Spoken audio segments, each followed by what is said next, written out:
Guys, I have been up since 3 o'clock in the morning talking about WandaVision, breathing WandaVision, reacting to WandaVision, so I figured I can't go to sleep. Why not rank every single episode of this amazing series? Okay.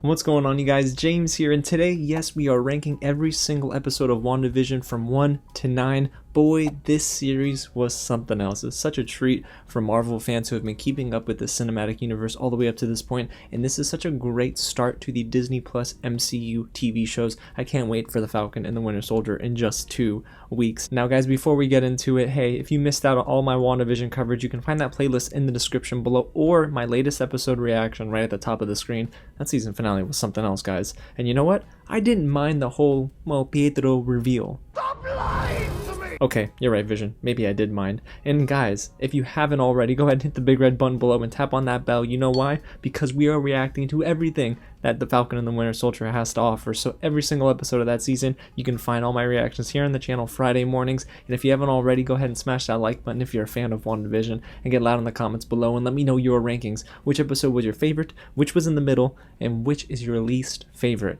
I think my number one is seriously going to be very unpopular. And guys, before we go any further, I have to tell you, this is a spoiler-filled video. If you have not finished WandaVision, maybe you should go back, finish it, and then watch this video and see if your list lines up with mine. Alrighty, so let's get into it, guys. And I need to let you guys know that there's not a single bad episode of WandaVision. Each half an hour to about 60 minutes of television every Friday morning, because it wasn't at night for me, was incredible. It reminded me of why I love the MCU and what Marvel Studios is doing, and guys, it was just simply amazing to see Elizabeth Olsen and Paul Bettany put on some of the best performances of not only their careers, but in television history. And then you sprinkle in Kathryn Hahn as Agatha Harkness. Mamma mia, chef's kiss. She crushed it here. And then even Teyonah Parris. Are you guys kidding me? Her as Monica Rambeau is perfect, and I can't wait to see them hopefully realize her powers in full when she joins the Avengers, because, well, we'll talk about it soon. I think that's going to happen. The show is firing on all cylinders, but it does have its faults, which we'll talk about here. It's just been so long since I've seen a television show stir up all this discussion, theories every single day. Every week it dominated a single day. You know what? It's funny. I think of the NFL, right, and how they dominate Sundays during season, and then you look at WandaVision. For over a month, every Friday, there was nothing but WandaVision talk on your timeline, among your friends, family. This was the equivalent of a powerhouse film, but for 9 weeks in a row. And then a huge kudos goes to director Matt Shakman and creator Jack Schaefer, as well as all the writers involved. You even have the incredible sound department led by composer Christoph Beck, and each song performed by Kristen Anderson Lopez and Robert Lopez was just mind-blowing. Okay, I love these jingles. I'm still listening to them. They're literally on my phone right now. So it's a little bit of an obsession, but still. Alrighty, guys, well, I'm not going to waste any more time. Let's hop into my ranking of each episode of WandaVision, beginning with number 9. And that is episode 2, Don't Touch That Dial. This is still that retro kind of feel that we got from the series premiere, but what I will say is this following up that amazing start was a little disappointing. The pacing here was all over the place, and yes, we do get some cool Easter eggs and hints at Wanda and Vision. Of course, it is fun, but still, it didn't really resonate with me. And maybe that's because they needed to possibly couple this together with episode 1, make it a very long episode, and I think it would have flowed better. But for this to be on its own, it doesn't really hold its own weight. And it hurts me to rank this as my least favorite because the intro is actually the best. The Bewitched art style, you have that jingle that is the catchiest jingle of the entire series, even more so than Agatha All Along. I'll say it, but it's just everything else that it didn't hit for me. That's the problem with this episode. I'm not rushing back to watch it, and that's why it's my number 9. So guys, let's get right into number 8, and that is episode 7, Breaking the Fourth Wall. Just another case of the Mondays. Am I right? Okay, I can't do it as well as Elizabeth Olsen, but that line alone was fun, and some other elements worked here, and this isn't an awful episode, but it is not the strongest, and I think I'm disappointed in the fact that they didn't utilize The Office and Modern Family sitcom styles very well. As a big fan of The Office, I was waiting for this episode, and when we finally got it, it really wasn't too funny, and that's the big thing. I get that this is not supposed to be a humorous episode. This is really Wanda traumatized by Vision leaving. She doesn't know what's going on. She's out of control. Clearly things are shifting around her. It is a visually appealing episode, and we do get that awesome reveal with Agatha Agatha Harkness that was, it was chilling, okay? You saw it in my reaction. I freaked out a little bit, or a lot of it, but still not enough really to make this episode any better than my number 7, which is the all-new Halloween spooktacular episode, episode number 6. This is a good episode. However, this is where I start to overlook some of the moments in this series where things begin to blend together, because when you look at the series as a whole, this episode is easy to overlook, but if you pick it out individually, clearly the aesthetic stands out. The Halloween vibe is so fun. I'm glad we got to see our characters in this, but it is just not the most memorable episode, but there are really good redeeming factors about it. We get more time with Billy, Tommy, and at the time, Pietro, and I love the callbacks to the comic book outfits for Scarlet Witch and the Vision. That elevated the episode for me, is the way that they were able to blend in Easter eggs but continue the story, and we see that when Vision goes to try and escape Westview, he eventually does, and it shows how selfless he is.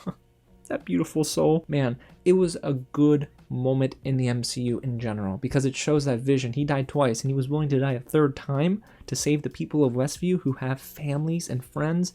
It's just beautiful to see. And then of course they tease Agnes as a witch in her witch outfit. It just continued to play into all the theories that we had for this series, and it was fun. I just think the implications of this episode are greater than the episode itself, which is why I have it ranked so low. So let's go ahead and move into my number 6, and that is we interrupt this program, episode number 4. The cold opening here is legendary. Monica Rambeau returning during the blip, and then everyone in the hospital and beyond. Oh my goodness, the chaos, the horror, because this was scary to me, and everyone just freaking out collectively, and then Monica realizing that her mother is gone.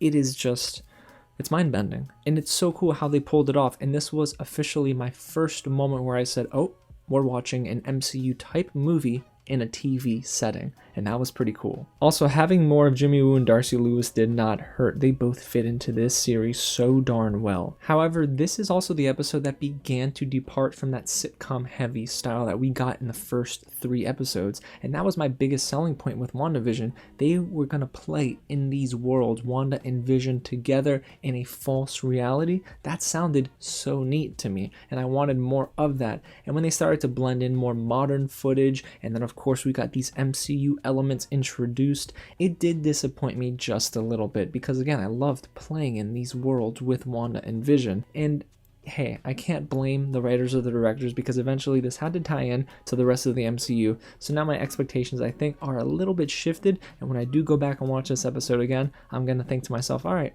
this works. Alrighty guys, so let's get into my top 5, beginning with number 5, and that is episode 9, the series finale. Whoa, I hope you guys aren't raising your pitchforks at me, because I saw some people rank episode 9 as their favorite of the entire series, but for me guys, it falls in the middle. And this is partly because I don't necessarily know if it stuck the landing all the way through. If I had to answer that question, it would be yes, with a little bit of no, because there were moments where the payoff definitely held its own weight, and I thought, okay, this works for me. But then there were other answers to questions I had that made me scratch my head. Remember Evan Peters as Pietro? Well, he's not really Pietro, he is Ralph Bonner. I mean, really? A joke like that? I'll let you figure it out on your own, but why are you going to reduce Evan Peters' role as a Quicksilver in the MCU to just the butt of a joke?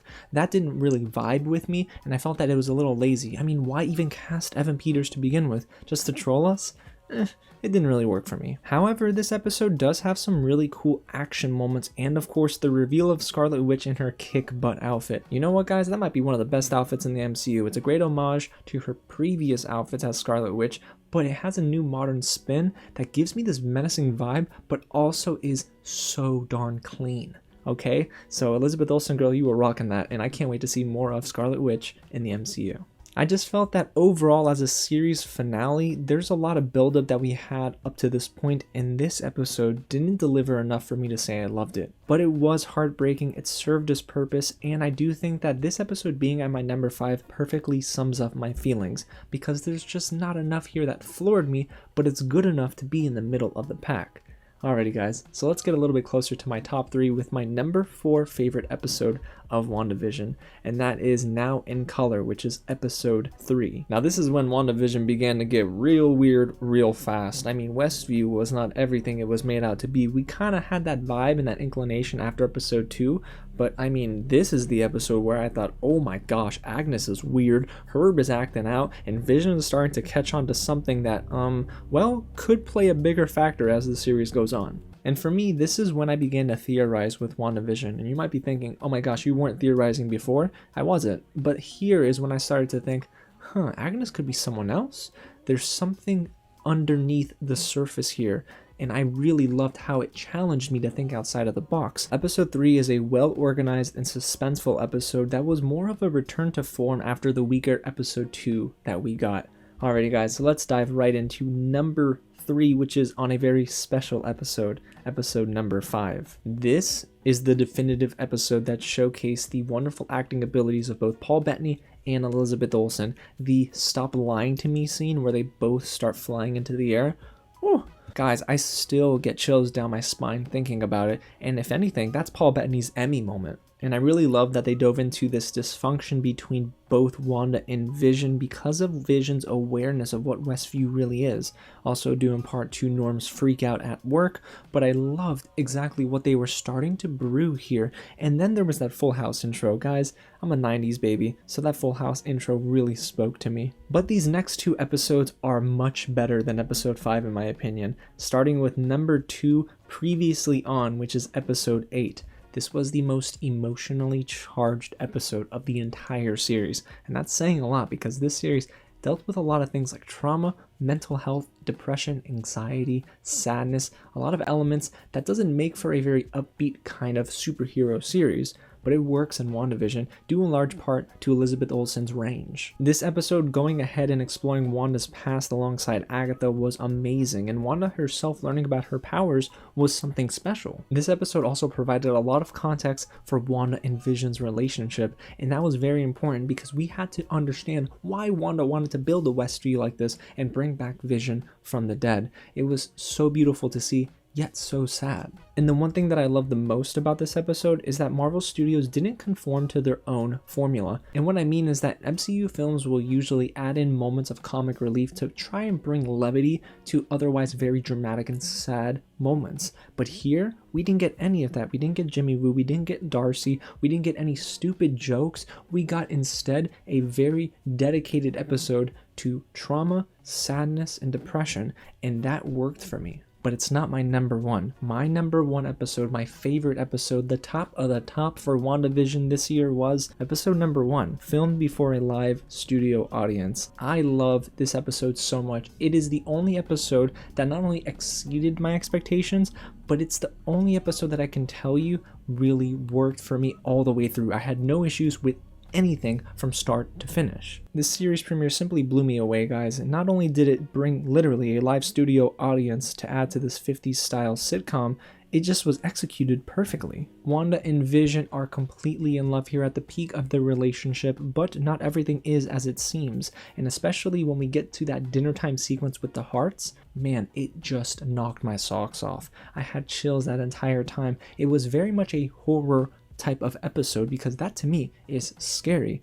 When they're confronting Wanda and trying to get answers out of her, it's insane. And then Mr. Hart goes ahead and chokes, and Wanda just gives this death stare to Vision and says, "Help him." I mean, unreal acting, and it sets the stage for something so beautiful such as this entire show. And it also captured what I wanted from this series: 2 Avengers living in a sitcom world that's incredibly mysterious and ripe for amazing storytelling. Well, you know what, guys? There you have it. That's my entire ranking of WandaVision from episodes 1 through 9, but I need to know what you guys think of my ranking list, and go ahead and throw your ranking down there as well. And if you haven't already, smash that big red button below, subscribe to the channel, and tap on the bell so we can do this all over again for the Falcon and the Winter Soldier. Man, I'm so excited for that show. Give it to me, Anthony Mackie, Sebastian Stan. I need it all. Alrighty guys, well, I'm gonna go ahead and try and get some rest. I think I can sleep soundly now. Again, thanks so much for watching, and I'll catch you at the next screening.